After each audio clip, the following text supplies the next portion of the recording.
नमस्कार स्वागत करुछि आज मुख्य गुरुत्वपूर्ण खबर को आपण मानकु दर्शक बंधु एबे आमर हस्तगत होइतिबा खबर रही पाणीपाग संपर्कित जानिबा राज्य में पाणीपाग नियामक किभଳି भाव रही एवं पाणीपाग विज्ञानी माने पाणीपाग उपरे कौन सविशेष तथ्य प्रदान करछन्ति एवं केउ केउ स्थान को भीषण तुषारपात संभावना रही एवं केउ केउ स्थान को हाड़भंगा शीत एवं घन कुहुडीर वार्निंग जारी जानिबा से संपर्क में संपूर्ण विवरण मैं आपको भिडियो प्रदान करी से आप निश्चित भिडियो प्रथम शेष पर्यंत देखिए।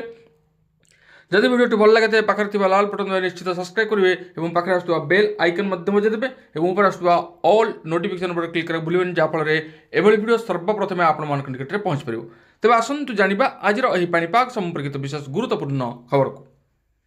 जम्मू काश्मीर में तुषारपात काश्मीर उपर भाग में अनेक स्थान में नूतन तुषारपात एवं वर्षा होइछि जहाँफल शीतर लहरी फेरी आसी। मंगलवार दिन उपत्यकार अधिकांश स्थान में सर्वनिम्न तापमात्रा 0 डिग्री तले रही। अनेक प्रमुख पर्यटन स्थल में तापमात्रा 0 डिग्री तले रेकर्ड कर पाणीपाग विभाग प्रबल ठंडा होगा नहीं सतर्क सूचना जारी करिछि। उत्तर काश्मीर गुलमार्ग स्की रिसर्च उच्च पर्वतमाल राति सारा तुषारपात होता जहाँ सकाल पर्यंत जारी रही। उपत्यकार गुरेज तंगधर जोजिला सोनमार्ग सिंथन टॉप एवं पीर की गाली अंचल तुषारपात होता रिपोर्ट करा जायछि। शोपियान जिलार मुगल रोड एवं बांदीपोरार गुरेज नूतन तुषारपात जो अनिर्दिष्ट काल बंद कर जेतेबेले उपत्यकार समतल अंचल में मझिरे मझिरे वर्षा होइछि। अधिकारी कहवा अनुसार सोमवार राति श्रीनगर सर्वनिम्न तापमात्रा 2.7 डिग्री सेल्सियस रेकर्ड कर जहाँ पूर्व रातिर 4 डिग्री सेल्सियस ठारू कम एवं ऋतुर स्वाभाविक ठारू 5.1 डिग्री अधिक। उपत्यकार अन्य स्थान में सर्वनिम्न तापमात्रा 3.8 रु 5.6 डिग्री सेल्सियस मध्य रही।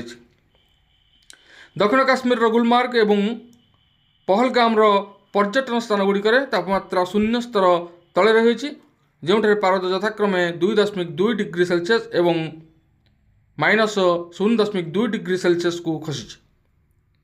काजीगुंड में सर्वनिम्न तापमात्रा 3.2 डिग्री सेल्सियस एवं कोकेनगर में 2.8 डिग्री सेल्सियस पाणीपाग विभाग सूचना दी।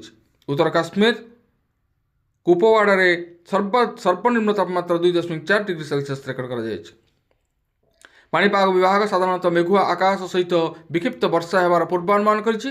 पाणीपाग अधिकारी माने कहिसेंति जे आगामी किछि दिन पई पाग सुखिला रहिबो जहाँफल काश्मीर उपत्यका एवं उत्तर भारतर सर्वनिम्न तापमात्रा आहुरी ह्रास पाइब और प्रबल ठंडा अनुभूत हो।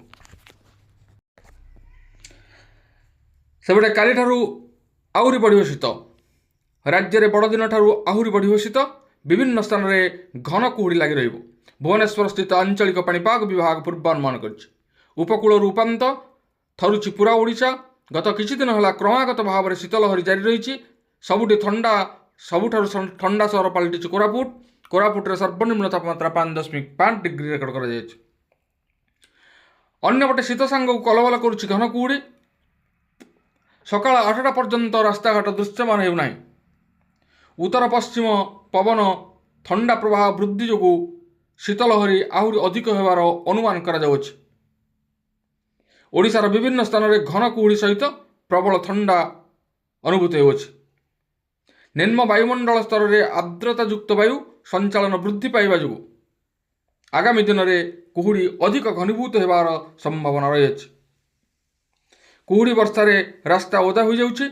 जानवाहन चलाचल में समस्या सृष्टि होउछि। सेपटे ठंडारे मॉर्निंग वॉक मजा नेउछन्ति लोके स्थाने स्थाने निया पईबा सह चा खटी खूब जोर रे जमुछि। तेज दर्शक बंधु आम देखुचे यही किछि दिन हेब प्रबल शीत जारी रही एवं विभिन्न स्थान में घन कुहुड़ी देखा मिलूँ। तेबे ए थिला आज पाणीपाग संपर्कित एक विशेष गुरुत्वपूर्ण सूचना। आज एति पुणी देखा आगामी भिडियो रे। ରହୁଛି। ଧନ୍ୟବାଦ, ନମସ୍କାର।